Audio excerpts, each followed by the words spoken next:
நண்பர்களுக்கு வணக்கம். நண்பர்களே, நேபாளம் நாட்டோடு நம் இந்திய நாட்டின் நிலைப்பாடு எவ்வாறு உள்ளது என்பதை காணலாம்.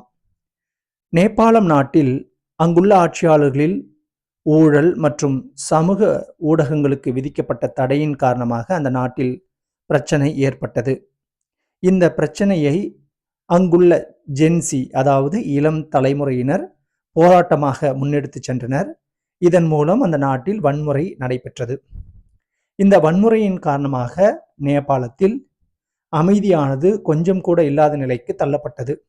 எனவே அந்த நேரத்தில் நம்முடைய நாட்டின் பிரதமர் மோடி அவர்கள் நேபாளத்தில் அமைதியை மீட்டெடுக்க நான் ஆதரவு தெரிவிக்கிறேன் என்று தெரிவித்தார். அது மட்டுமல்லாமல் அந்த நாட்டினுடைய, அதாவது நேபாள நாட்டின் இடைக்கால அரசின் பிரதமராக சுசிலா கார்கி என்பவர் தேர்ந்தெடுக்கப்பட்ட போது அவரோடு பிரதமர் மோடி அவர்கள் பேச்சுவார்த்தை நடத்தி முழு ஆதரவு தெரிவிப்பதாக கூறினார். இந்த சுசிலா கார்கி என்பவர் நேபாள உச்சநீதிமன்ற முன்னாள் தலைமை நீதிபதி ஆவார். இவர்தான் அந்த நாட்டினுடைய இடைக்கால பிரதமராக நியமனம் செய்யப்பட்டவர். இந்த நேபாள அதிபர், அப்பொழுது நேபாள அதிபராக இருந்தவர் ராமச்சந்திரா பவுடேல்.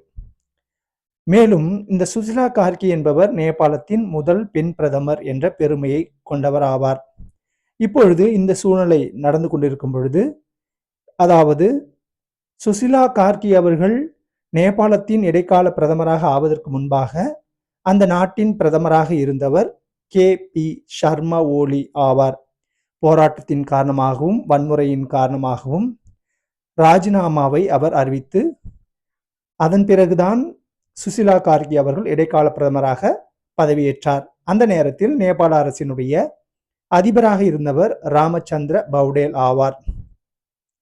மேலும் இந்த நிகழ்வுகள் நடந்த பிறகு தற்போது நேபாள நாட்டினுடைய பிரதமராக